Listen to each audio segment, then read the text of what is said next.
Excuse the wind noise.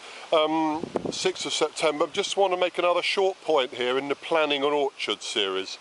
One of the characteristics of apple trees, some have it very strongly, some not at all, is the tendency to be biennial. Now, a biennial apple tree is one that produces a heavy crop one year and then no crop at all the following year. And these two apples here make this case very well. These are both Miller's Seedling. I think they were planted the same year, probably they were. Now, why one of them is got nothing on this year and the other has got a good lot of fruit on I'm not quite sure, but they are clearly out of phase. And this one's got a large number of fruits. This was thinned.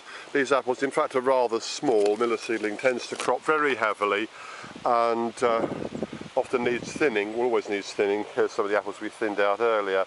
And you can see the size of these, so I don't want to go on about thinning too much. I've made that point many times elsewhere. But this is a Miller's Seedling, and so is that. It's strongly biennial. I'll end the video there. Just want to make that point.